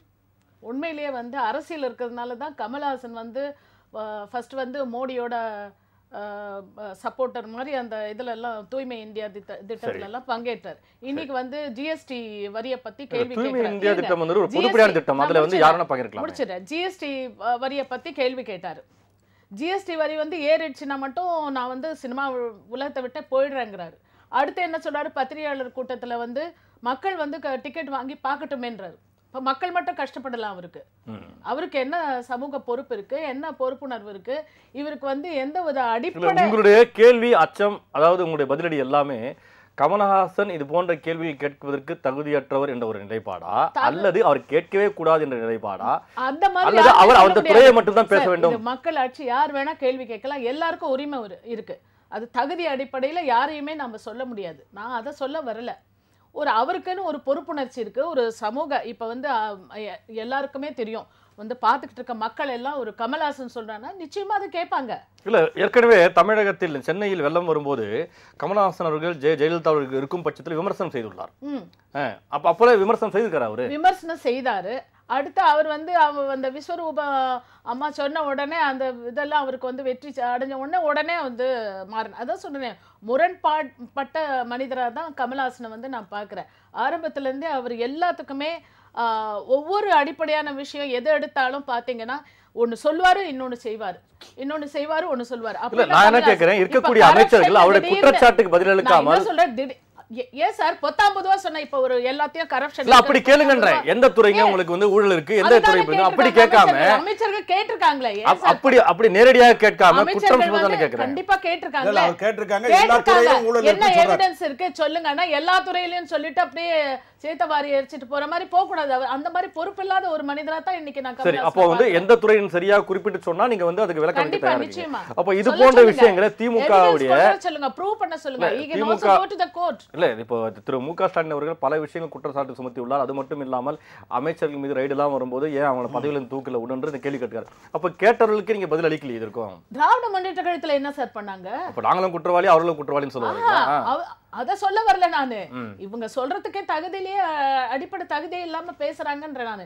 ஏன்னா நான் எதை சொல்ல வரேன், ஆர்கே நகரில் நடந்த விஷயங்களும் தேர்தல் ஆணையம் எடுத்த நடவடிக்கை மேற்கொள்ளப்பட்ட விஷயங்களும் அப்புறம் அமைச்சர்கள் மீது ரைடு ஏற்பட்ட விஷயங்களும் இதெல்லாம் இல்லைன்னு மறுக்கிறீங்களா?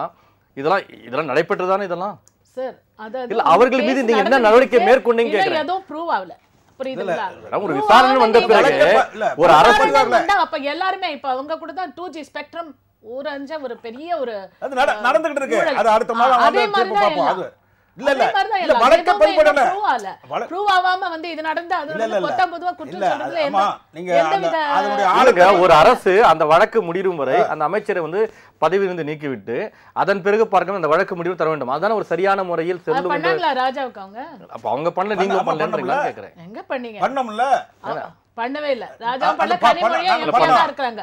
அவங்க அப்படியே தான் அதையும் அவர் ராஜினாமா செய்து விட்டு வெளியே வந்தாரா இல்லையா? என்ன இல்லன்னு சொல்றீங்க? பதவியை நீக்கல. இல்ல நீங்க பதவியில இருந்து எடுக்கல. வந்து வழக்கு செய்யப்பட்டது. அதனால நான் என்ன சொல்ல வரேன்னா இவங்க வந்து குற்றச்சாட்டுன்னு வைக்கிறதுனால எது வேணாலும் பேசலாம்னு பேசிட்டு இருக்க முடியாது சார். நீங்க வந்து பேசுனது வந்து கமல்ஹாசனை பத்தி கரப்ஷன் சார்ஜஸ் வைக்கிறாருன்னா எந்த துறையில இருக்கு, என்ன நடந்திருக்குன்னு எவிடன்ஸ் கொடுக்கட்டும் அவரு. திரு தமிழ்தாசன், அதாவது ஒரு பொதுப்படையான ஒரு கேள்வி, மறைந்த ஜெயலலிதா இருக்கும் பட்சத்தில் இது போன்ற குற்றச்சாட்டுகளை கமல்ஹாசன் இந்த அளவுக்கு அழுத்தமாக கேட்டுள்ளாரா உங்களுக்கு தெரிந்து? எங்கேயாவது மிக தெளிவாக அதற்குத்தான் கலைஞர் அவர்கள் எழுதியிருக்கிறார். 31/1/2013 முரசொலி ஏட்டில் மிக தெளிவாக அதற்கு ஆழமாக பதிலளித்திருக்கிறார் கலைஞர். இந்த விஸ்வரூபம் படத்தினுடைய இதை கேட்டு யாரு சொல்லியிருக்கிறாரு? கமல்ஹாசன் சொல்லியிருக்கிறாரா? கமல்ஹாசன் சொன்னதுக்காக அன்றைக்கு மிரட்டப்பட்டதாக அல்ல பேசப்பட்டதாக சொல்லும் போது இன்னொரு படம் கமல்ஹாசன் நேரடியாக தமிழக அரசு மீது குற்றம் சுமத்தியுள்ளாரா?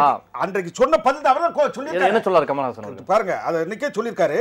இது சொன்னது மட்டுமல்ல, அவர் தலைவர் சொல்றார், ஒரு தீர்ப்பை சொல்றார். இந்திய உச்ச நீதிமன்றம் மேலும் ஒரு வரலாற்று சிறப்பு இந்த கருத்து சொல்லக்கூடாதுங்கிறக்காக. சார் கிளைமேக்ஸ் சொல்லுங்க சார்.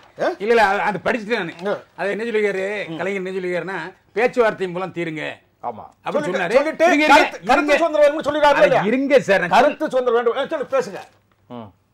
அவர் சொன்னபடி முதலமைச்சர் ஜெயலலிதா பேச்சுவார்த்தை மூலம் தீர்த்து அந்த படத்தை ரிலீஸ் பண்ணாங்க. அது கமல்ஹாசன் நன்றி தெரிவிச்சார். ஸோ அந்த ப்ராப்ளம் ஓவர். அது மட்டும் இல்ல, அப்படி சொன்னதுக்கு பிறகு கலைஞர் வந்து என்ன சொல்றாருன்னா, இது எம்ஜிஆர் காலத்தில் இருந்தே ஜெயலலிதா அம்மையாருக்கும் கமல்ஹாசனுக்கும் வந்து கருத்து வேறுபாடு இருக்கிறது. நீங்க விஸ்வரூபம் படம் பிரச்சனை எடுத்தாலும் அவருடைய சமரசம் நான் கேட்கிறேன். திரு தமிழ்தாசன், நான் விஸ்வரூப படத்தை பத்தி நான் கேட்கல. இப்ப நான் என்ன கேட்கிறேன், பொதுப்படையாக அப்போது பல ஊழல் குற்றச்சாட்டு வந்தது, எத்தனை அமைச்சர்கள் அப்போதெல்லாம் மாற்றப்பட்டார்கள் என்று எல்லாமே தெரியும், பத்திரிகையில் வந்தது. அப்போது கமல்ஹாசன் வாய் திறந்தாரா? இப்போ சொல்ல அப்போது பேசப்பட எத்தனை அமைச்சர்கள் மாற்றப்பட்டார்கள் அந்த குறுகிய காலத்தில்? இல்ல வாய் திறந்தாரா இல்லையாங்கிறது அன்றைக்கு அவர் சொன்னாரோ சொல்லவில்லையோ என்பது அவர் கேட்க வேண்டிய கேள்வி.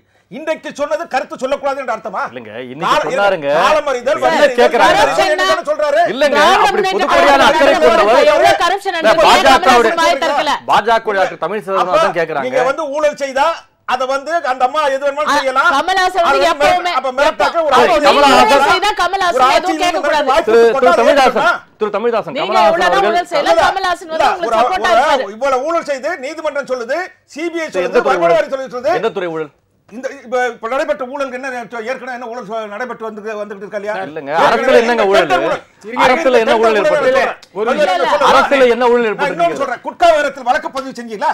சரி, இதுல ஊழல் எங்க இருக்கு? இருங்க, இப்ப குட்கா அது போல பல்வேறு ஊழலுக்கு சிபிஐ வழக்கு போட்டிருக்கு. எந்த ஊழல் சொல்லுங்க, எந்த துறை ஊழல் சொல்லுங்க. கமல்ஹாசன் சொல்லவில்லை, திமுகவும் சொல்லவில்லை, யார் சொல்லுங்க? இந்த அன்புநாதன் மீது வழக்கு என்னங்க?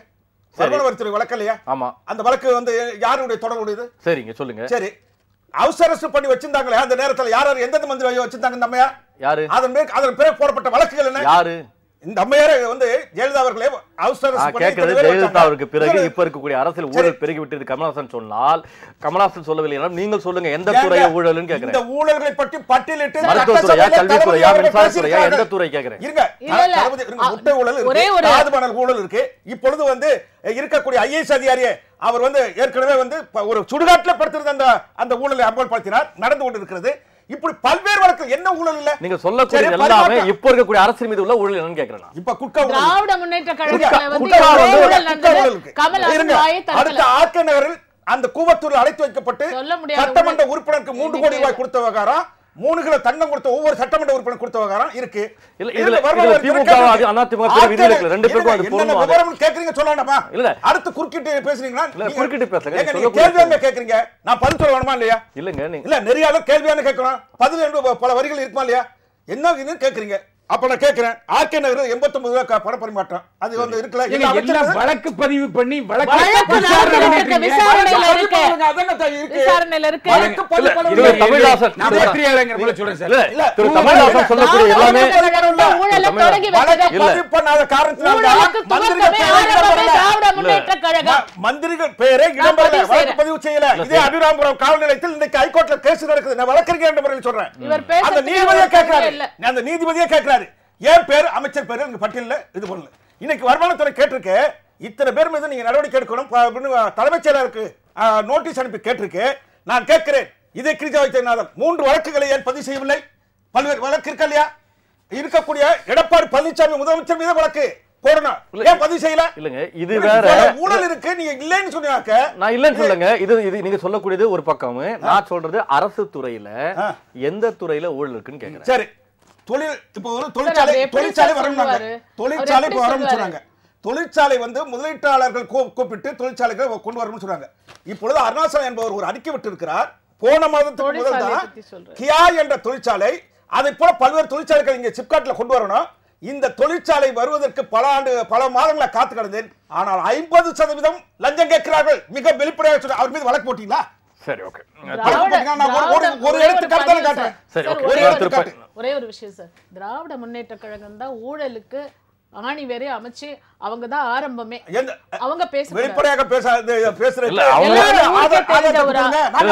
திராவிட சொல்ற மாதிரி அவங்க ஊழலுக்கு அப்பாற்பட்டவரான்னு கேட்கலாம் வந்து பேசாம நீங்க சொல்றீங்க. நானே கேட்கிறேன், இப்ப இருக்கக்கூடிய உங்களுடைய கட்சியை சார்ந்தவர் ஊழலுக்கு அப்பாற்பட்டவரான்னு கேட்கிறேன். அந்த ஆதாரத்தை கொடுங்க, நான் வந்து ஆதாரத்தோட வந்து பேசுறேன். இந்த இதுல வந்து இங்க இருந்தா நான் பேசுறேன், எந்தெந்த மந்திரி மேல என்னென்ன ஊழல்.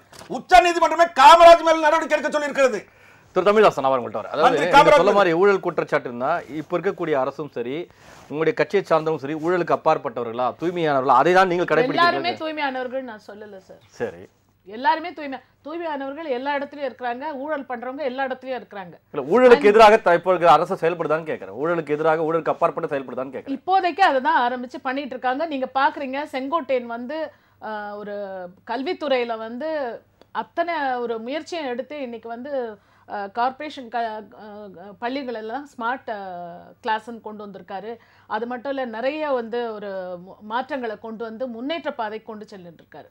அதே மாதிரி பார்த்தீங்கன்னா எடப்பாடி கூட அவர் சைலண்டா வந்து எல்லா அரசு வந்து எப்படி நடக்கணுமோ. சரிங்க, இதற்கு முன்பு நடந்த ரைடெல்லாம் அதை நீங்க எப்படி பாக்குறீங்க? இந்த ரைடு ஏற்பட்ட விஷயம் இப்போ வந்து முதல்ல நீங்க வந்து சொன்ன மாதிரி கரப்ஷன் வந்து எல்லா இடத்துலையும் இருக்கு, நான் வந்து இல்லைன்னு சொல்ல, அதை ஒத்துக்கிறேன். பட் அதுக்கு வந்து ஒரு தீர்வு இருக்குது. அங்கங்கே வந்து கேஸ் நடந்துக்கிட்டு தான் இருக்குது. குற்றம் புரிஞ்சவங்கள நிச்சயமாக தண்டிக்கப்படுவாங்க. அதுக்கு நமக்கு நீதிமன்றம் இருக்குது. நான் அதை நம்பிக்கை வச்சுருக்கேன். கண்டிப்பாக வந்து எல்லா அமைச்சர்களும் அதை தான் சொல்கிறாங்க, அரசும் அதான் சொல்கிறது. அரசுக்கு ஒரு பொறுப்பு இல்லையா சார்? எதுக்கு அரசாங்கம் இருக்குது? மக்களுக்காக தானே. ஒரு பிரபலமானவர்கள் இவர்கள் யாரும் வந்துட்டு அவருடைய தொழிலை அவர் செய்து கொண்டிருக்கும் போது ஒரு இடையூறு ஏற்படும் போது இது போன்ற விஷயங்கள் அரசின் மீது தாக்குவது, அரசியல் கட்சி மீது விமர்சனம் செய்வது என்பது ஒரு போக்காக தொடர்ச்சியாக ரஜினிகாந்துக்கு பிறகு கமலஹாசன்கள் இந்த சிஸ்டம் சரியில்லை என்பது இது போன்ற உள்நோக்கத்துடன் இவர்கள் இந்த முயல்கின்றார்கள். இவர்களுக்கு ஏதாவது இழப்பு ஏற்பட்டிருக்கா அல்லது சமூக அக்கறையா? எந்த அடிப்படையில் சார் தனக்கு ஏற்பட்ட பாதிப்புக்காக இவர்கள் வந்து புலம்புகிறார்களா? அதாவது ஜெயலலிதா பீரியடில் கொடுக்கப்படாத விருதுகள் இத்தனை பேருக்கு கொடுத்தது ஒரு நன்றின்னு ஒரு வார்த்தை சொல்லணுமா இல்லையா? சரி, அது சொல்லாதே எனக்கு பிடிக்கல.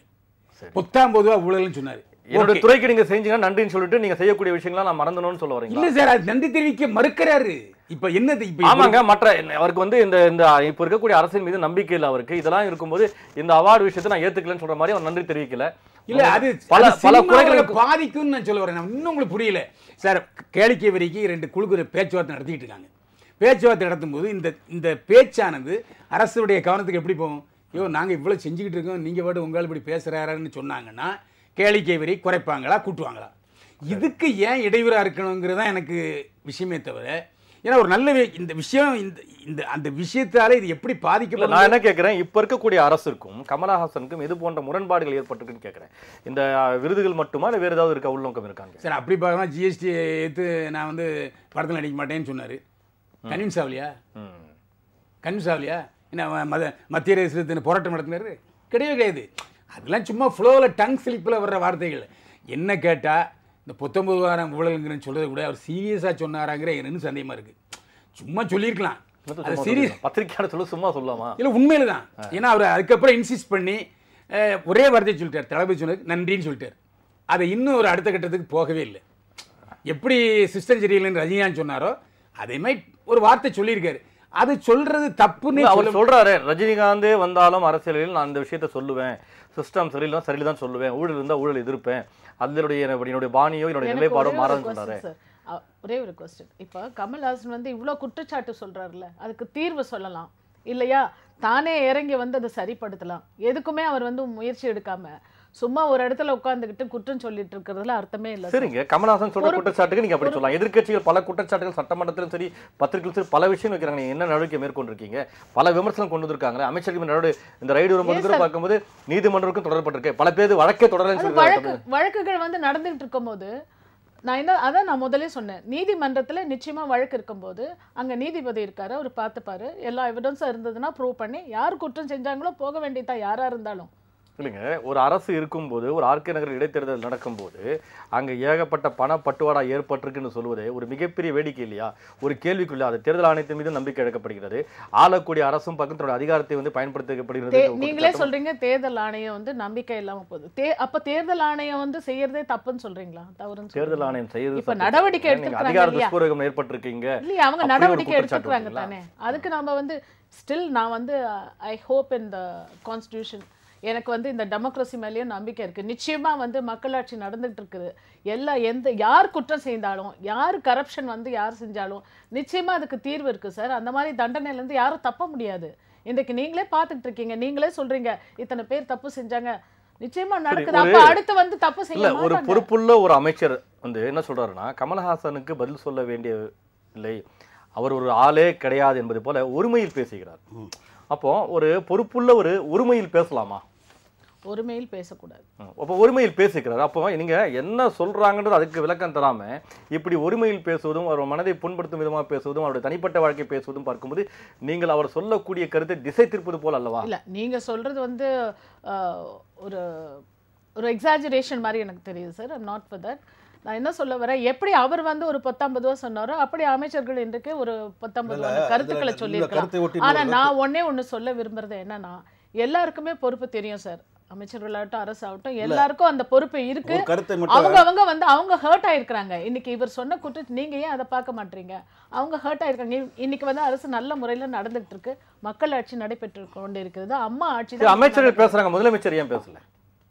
முதலமைச்சர் வந்து ஏன் பேசலன்னா அவர் பேசாம செயல்படுறாரு. அதான் நான் சொல்லுவேன். செயல்பட்டு கொண்டிருக்கிறார். அமைச்சர்கள் செயல்பட்டு கொண்டிருக்கிறாரா?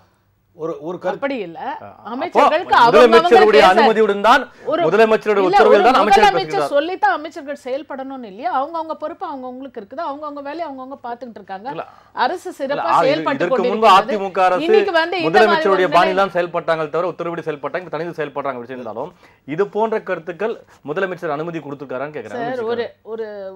ஒரு விஷயம் ஒரு குடும்பத்துல கூட இருக்கும்னா, யாராவது ஒருத்தர் மேல ஒரு குற்றச்சாட்டு சொன்னா சட்டன்னு ஃபிளேர் அப் பண்ணத்தான் செய்யும். அது ஒரு நாள்ல வந்தா பரவாயில்ல. பரவாயில்லைங்க. அதுக்கப்புறம் முதலமைச்சர் கட்டுப்படுத்தி இருக்கலாமே, ஒரு முறையாக பேசணும், முறைப்படுத்தி பேச வேண்டும். அப்படி இல்லை, முறையற்ற தன்மையில தினந்தோறும் யாரும் ஒவ்வொரு பேசல. நாளும் பார்க்கும்போது ப்ரூவ் பண்ணட்டும் தான் சொல்லியிருக்காங்க. Let it prove prove. பண்ணிட்டு அவர் தனிப்பட்ட வாழ்க்கை பத்தி அவர் வந்து பேசுறது கோர்ட் கூட போட்டோன்னு கூட சொல்லியிருக்காங்க. அது வந்து தப்பு இல்ல. என்ன கேட்டா வந்து அவங்க அது சொன்னதுல தப்பே இல்லையா? என்ன தப்பு இருக்கு? அவங்க வந்து ப்ரூவ் பண்ணிட்டு சொன்னதுல தப்பு இல்ல. ப்ரூவ் பண்ண தப்பு இல்லைங்க. அவருடைய தனிப்பட்ட வாழ்க்கை விமர்சனம் செய்வதும் அதற்கு ஒரு பொறுப்பற்றவர் என்று பேசுவதும், அப்படி ஒவ்வொரு மனிதனுடைய தனிப்பட்ட வாழ்க்கை பத்தி பேச போனா தூய்மையானவர்கள் தேர்தல் நம்ம கண்டுபிடிக்க வேண்டும். தவிர அப்படி ஒரு அமைச்சர் என்ன குற்றச்சாட்டு இதுக்குள்ள போகாம கமலஹாசன் வேறு விதமாக திசை திருப்பதற்கும் அவர் பேசக்கூடிய வார்த்தையை அழுத்தம் அடக்கி இருப்பது அடக்கம் செய்வதற்கும் அவருடைய பார்வை எப்படின்னு எனக்கு தெரியாது. இவர் ஒரு சினிமா சம்பந்தப்பட்ட சினிமா துறையில இருக்கிறதுனால அவர் அப்படி பேசியிருக்கலாம். எனக்கு அது தெரியல, நான் படிக்கல அந்த அறிக்கையை. சரி, பட் நான் என்ன சொல்ல வரேன், இப்ப கமலஹாசனும் வந்து ஒரு பொறுப்போட நடந்துக்கணும் சார். இல்ல, கமலஹாசன் பொறுப்போட நடக்கணும் உங்களுடைய குற்றச்சாட்டு அப்படி ஒரு பக்கம் இருந்தாலும், கமலஹாசன் பணத்திற்காக எதையும் செய்யக்கூடியவர் என்று ஒரு அமைச்சர் சொல்றாரு சி.வி. சண்முகம் அவர்கள். அப்ப இதுல என்ன பொறுப்பு இருக்கின்ற, என்ன வித்தியாசம் இருக்கின்ற? பணத்துக்காக நான் இப்ப பணத்துக்காக தானே அவரே சொல்லியிருக்காரு கமலஹாசன். நான் வந்து என்னுடைய சம்பளத்தை நான் வந்து நிர்ணயிக்கக்கூடிய ஒரு ஸ்டேஜ்ல இருக்கேன், எனக்கே ஒரு அது ஒரு சந்தோஷம் அப்படின்னு அந்த மாதிரி ஒரு கருத்தை சொல்லியிருக்காரு. நான் என்ன சொல்றேன், பணம் வந்து பணத்துக்காகன்னு சொல்லும் போது பணத்துக்காக தானே அவர் தொழில் பண்ணிட்டு இருக்காரு, பணத்துக்காக தானே இன்னைக்கு ஜிஎஸ்டிக்கே சண்டை போடுறாரு. மக்கள் மட்டும் டிக்கெட் வந்து அதிகமா கொடுத்து பார்க்கட்டுமேங்கிறாரு, ஜிஎஸ்டி வரைனா வந்து கொஸ்டின் பண்றாரு. என்ன சார் அது? இப்போ அதை சி.வி. சண்முகம் அவர்கள் மந்திரி அமைச்சர் சொன்னது ஒரு கருத்து, சட்டப்படி நடவடிக்கை எடுக்கணும்னு சொன்னார். அதில் ஒரு கருத்தை மட்டும் நீங்கள் சொன்னீங்க, இன்னொரு கருத்து அதில் சொன்னார். அவர் என்ன சொன்னார்னா, பெண்களை இழிவுபடுத்துகிறார், அதுவும் வந்து தாழ்த்தப்பட்ட மக்களை இழிவுபடுத்துகிறார், நாங்கள் வழக்கு போடுவோம் அப்படின்னு அவர் சொன்னார். ஆனால் அவர் வந்து நிகழ்ச்சியில் வெளியே இருந்து அதை நடத்துகிறார், அது என்னன்னு பேசுகிறார். அவர் ஒரு நிகழ்ச்சி தொகுப்பாளர் மாதிரி தான் இருக்கார். ஆனால் உள்ளே இருக்கிற ஒரு அம்மையார் தான் அதை பேசி திசை திருப்பினார், அதுதான் பேச்சாக எடுபட்டது. ஆனா நான் கேட்கிறேன், இதே அமைச்சர் அதை கட்டுப்படுத்துவதற்கும் தடுப்பதற்கும் அது தவறு என்று சுட்டிக்காட்டுவதற்கும் கமலஹாசனுக்கு அதிகாரம் உண்டா இல்லையா? நிகழ்ச்சியில ஒரு செயல் என்றாலும் சொல்லாம இல்ல, அப்படி நடைபெற்ற கருத்தை நாங்க ஏற்கல. தெரிஞ்சுங்க, ஏற்கல என்ன எதிர்ப்பு தெரிவிக்கிறீங்க? நான் இது கேட்கிறேன், அப்படி நடைபெற்றது வந்து இவர் சொன்னாரா அவர் சொன்னாராங்க, அப்படி சொல்லியிருந்தா அது நாங்க தவறுன்னு தான் சொல்றோம். அதே நேரத்துல இல்ல, தவறுக்கு என்ன சொன்னாரு கமலஹாசன் கேக்குறேன், விளக்கம் அதை சொல்றேன். சண்முகம் அவர்கள் இப்படி சொன்னாரே, மிரட்டினாரே, தளபதி கேட்கிற கேள்வி நான் மிரட்டினாரு. இதே சண்முகம் ஜெயலலிதா ஆட்சியில் தானே இருந்தாரு, கட்சியில் தானே இருந்தாரு, மந்திரியா தானே இருந்தாரு, மாவட்ட செயலராக இருந்தாரா இல்லையா? அப்ப நான் கேட்டா, அம்மையார் ஜெயலலிதா அவர்கள் விமானத்தில் ஏறும்போது மத்திய அமைச்சர் அருணாச்சலம் இறக்கி விடப்பட்டார், ஒரு தாழ்த்தப்பட்ட அமைச்சர் விமானத்தில் இருந்து. அது தீண்டாமை கொடுமை இல்லையா? நான் சட்டசபையில் பேசினாரே, இன்றைக்கு பதிவு இருக்கிறது. நான் பாப்பாத்தி தான், என்னை ஆட்டோவோ அசைக்க முடியாது என்று சொன்னாரே, அது சரியில்லையா? சரி, இதே 10 தாழ்த்தப்பட்ட மக்களை சுட்டுக் கொண்டார்களே, அப்பொழுது ஏன் இந்த, அதாவது பரவக்கூடிய துப்பாக்கி சூடு இமானுவேல் நிகழ்ச்சி, அப்பொழுது ஏன் இவர் இவருடைய தொகுதியில தீ மண்டபம், அதுல வந்து 6 பெண்கள் வந்து மலைவாழ் மக்களை கற்பழித்தார்கள். நான் ஒரு 2 ஆண்டுகளுக்கு முன்னாடி அதை ஏன் இந்த சண்முகம் பேச முன் வரல? தாழ்த்தப்பட்ட மக்களுக்காக சொல்றாரு. நான் இன்னொரு வாட்ஸ்அப் குழுவில் 18 பேர் கற்பழிக்கப்பட்டார்கள். இன்று கூட ஒரே நிமிஷம் இப்ப இருக்கிற இந்த சண்முகம் பேசினார் அன்னைக்கு. இதே போன்ற விஷயங்கள் கமலஹாசன் அவர்களும் வாய் திறக்கல. நான் பேசுறேன், அது வந்து தவறானதுதான். அப்படி பேசியிருந்தார். இது போன்ற நிகழ்வுகள் நடந்தது, அப்பொழுது ஏன் வாயை பொத்திக் கொண்டிருந்தார் சட்டமைச்சர்? ஒரு point I want to make it clear. இப்ப பத்திரிகையாளர் சந்தர்ப்பல கமலஹாசன் வந்து அவர் என்ன பதிவு செஞ்சிருக்காருன்னா, கேக்குறாங்க இந்த மாதிரி சேரின்னு வந்து இந்த நிகழ்ச்சியில சொல்லியிருக்கிறாங்களேனா, அதுக்கு அவர் என்ன சொல்லியிருக்காரு, அது வந்து நான் வந்து ஸ்கிரிப்ட் எழுதல, என்ன பொறுப்பற்ற ஒரு பதில் பாருங்க, நான் அந்த ஸ்கிரிப்ட் எழுதல, அதை விட மோசமா எவ்வளவு பேர் பேசுறாங்க. என்ன ஒப்பிட்டு வரதுமா சொன்னார். கண்டிப்பா இந்த நிகழ்ச்சியில அது வந்து கண்டிக்கத்தக்கது சார், வன்மையா கண்டிக்கிறேன் நான். சரி, கண்டிப்பா கமலஹாசனுடைய ஒட்டுமொத்த குற்றச்சாட்டுகளும் அதே நிலை பார்க்கும்போது எதிர்க்கட்சிகள் மற்றும் ஆளும் கட்சியுடைய நிலைப்பாடுகள், செயல்பாடுகள், அரசியல் தாக்குதல்கள், இப்படி பல விஷயங்களை பற்றி நாம் முழுமையாக ஆராய்ந்தும். உங்கள் மூவருக்கும் மிக்க நன்றி. நேயர்களே, மீண்டும் அடுத்த மக்கள் மேடை நிகழ்ச்சியில் சந்திப்போம். நன்றி, வாழ்த்துக்கள்.